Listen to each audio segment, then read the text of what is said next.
So I'm here with Chris from Hasbro. Hi, Chris. Hey there, how's it going? All good, thank you. Welcome back to the UK. Back to the UK, yeah, it's always fun. It's always fun, and it's always great to have you here. We love coming, so yeah. Brilliant. So a few new reveals today. Just a few, yeah. Do you want to talk us through those? Yeah, so we've got 3 in Vintage Collection. So Kamir finally joining the line to help poke all those Jedi that we had before. Balance the Force. Yes, balance a little bit, yep. And we took some of the learnings from the Black Series 1 that we had previously revealed, brought those into TVC, and we're able to do things like give him the swappable head and helmet, so you've got both versions of the character, the removable soft goods, so you can really have the different looks there. He comes with the full unlit lightsaber handle, and then he has the lightsaber split version. So he's amazing. Got the short blade and the regular length blade saber handles. Brilliant. So great figure all around.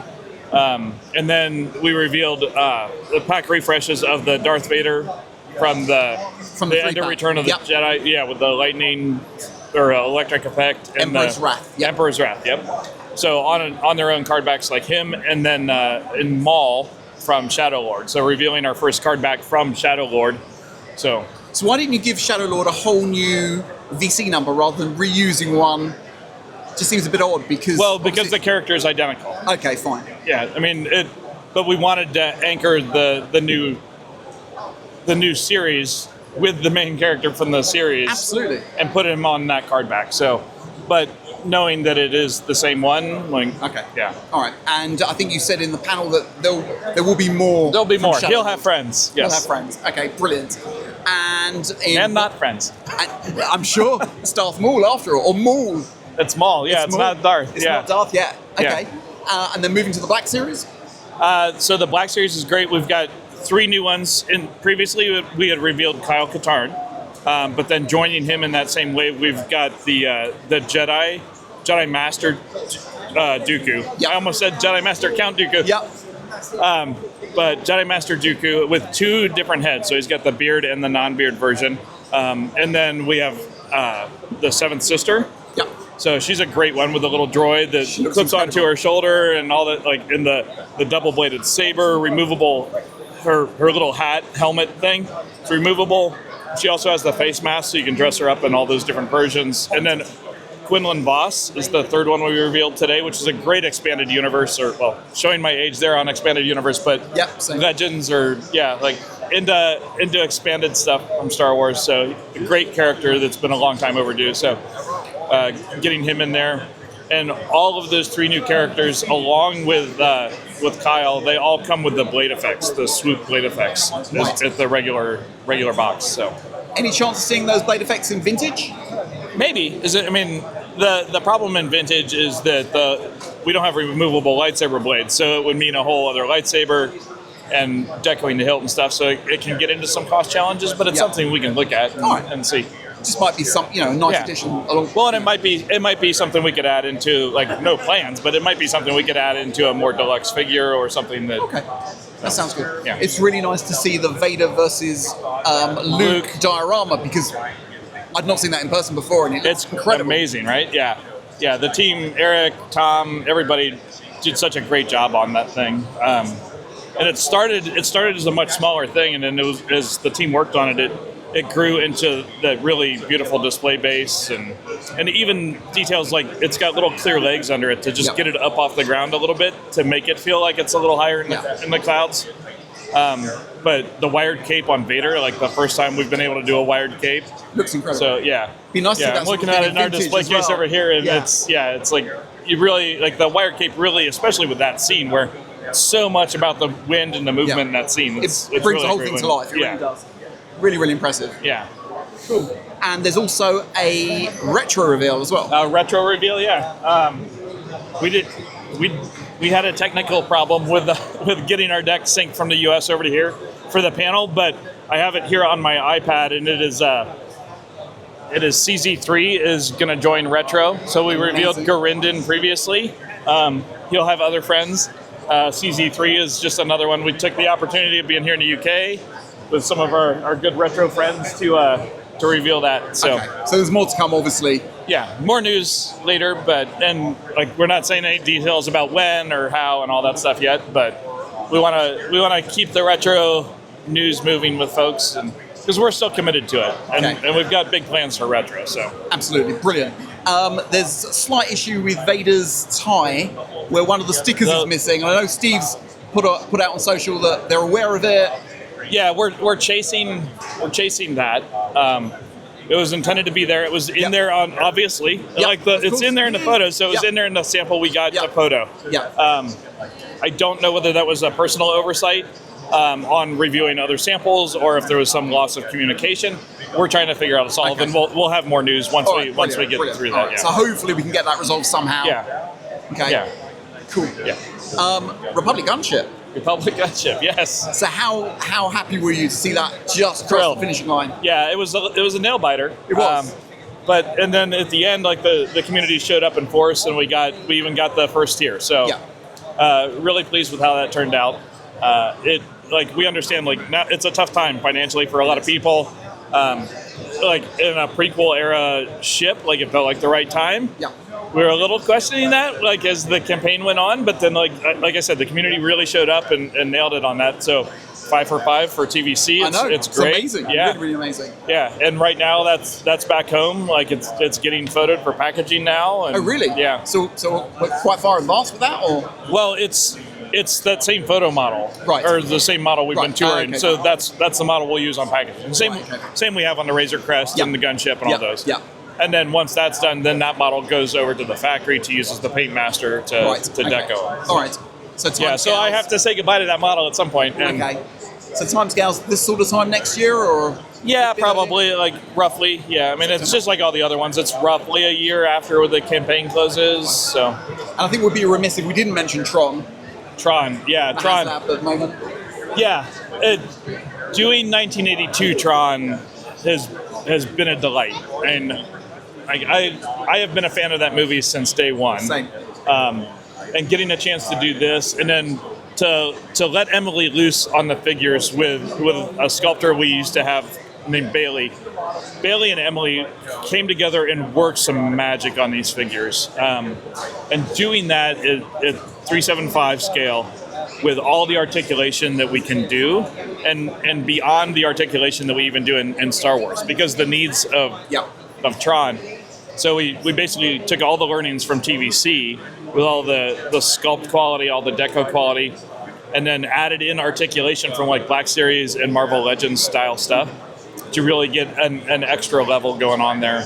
And it shows when you look at the stuff. Yeah. So that HasLab is available for backing now. It is. It started backing in New York when we announced it. It runs until November 24th at 11:59 p.m.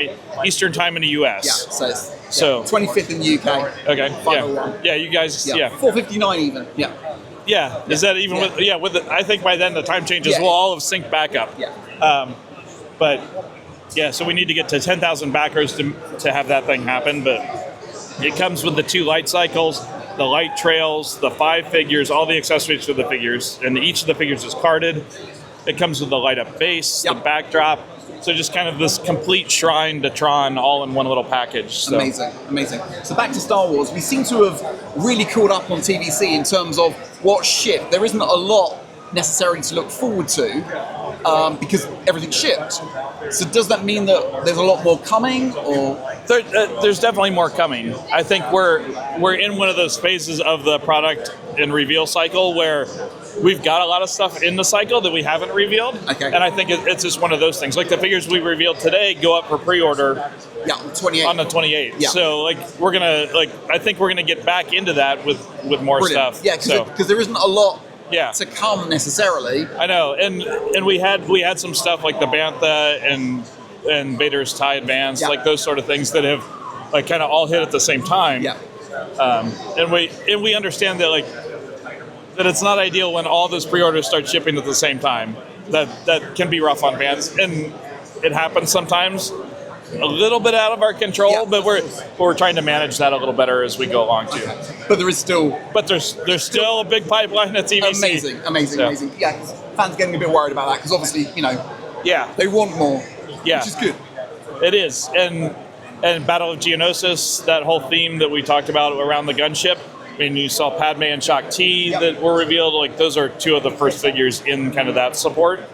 Padme, like, we put her on a Tatooine card back. Yep. So in my head, like, I'm gonna play that she's a little bit in the Tatooine to Geonosis switch over timeline. Right. Okay. Fine. I just think it's a nice absolutely. happenstance of card backs that are appropriate for her. But Shaak Ti's soundly in that, and there's more coming. So good. Will we see a similar number that we had for Tatooine? I don't know the exact numbers, so I don't want to say similar or not similar. Okay. But Comparable. The program itself is comparable. Okay. In figures and other things. So. And in terms of the posters and things like that has been put together. Yeah. Will we ever be able to see those as a giveaway, or I know we hope so. I know we can download them, but it's not quite the same. Yeah. With the Return to Tatooine one, we did that as a giveaway. Yeah. I would think we'll probably do the same with Battle of Geonosis, but we'll have to wait and see where we decide to end the news on that campaign. Mm-hmm.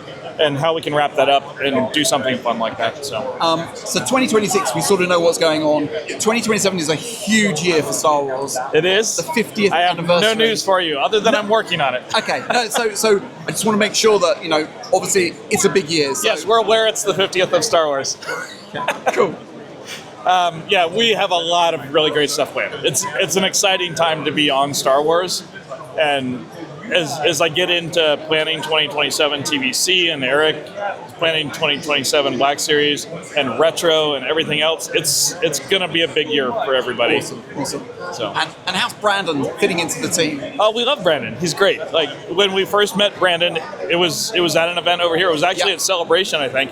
He had joined the company like a week before, and then like showed up just as a fan, but as it was a Hasbro employee at the time, showed up and started setting cases with us and posing figures, and hasn't slowed down. So he loves the Black Series line. He does. Well, and he loves TVC and Retro. He's passionate about all of it, which is really great. I miss having Jing as my partner at a lot of things. She's still with us at Hasbro doing fun stuff. Fun stuff we can't talk about, but she and Emily have moved to do other really exciting things. So now Brandon's kind of working on marketing for Vintage and Black Series and Retro and all of that stuff, and we're rocking and rolling. It's a blast. So this is your first stop on a tour. So just tell us where you're going from here. Well, it's kind of our second stop on the tour because I did New York Comic Con. Yeah, that's true. But it's our first stop on the European leg of our tour. So here for MCM, and we're here through tomorrow, through Sunday. And then a bunch of the team is getting on planes on Monday morning and flying to Lucca to do Lucca Comics and Games Expo again. I think it's Lucca Comics and Games Expo. Something like that. It's in Lucca. It's the thing with all the comics and the games, and us. But the team's going down there, and we're gonna have a panel down there. And there will be some Star Wars reveals there. We're having a panel down there. Okay. Yes, expect some news. Cool. But yeah, it's panels are always more fun when you have things to share. Absolutely. So, absolutely. Brilliant. But yeah, Dwight, Evan, and I are going to go down, and so we'll each be representing our own brands down there. And, amazing. And then more fun coming. So. And is that it for the year, pretty much, or can we expect some more live streams and stuff? I'm hoping we can do some more live streams, but more news on other stuff later. Brilliant. Yeah. Well, thank you so much for taking the time to talk to us. Yeah, absolutely, anytime. And we'll catch up really soon. Yeah, thanks. Thanks, everybody.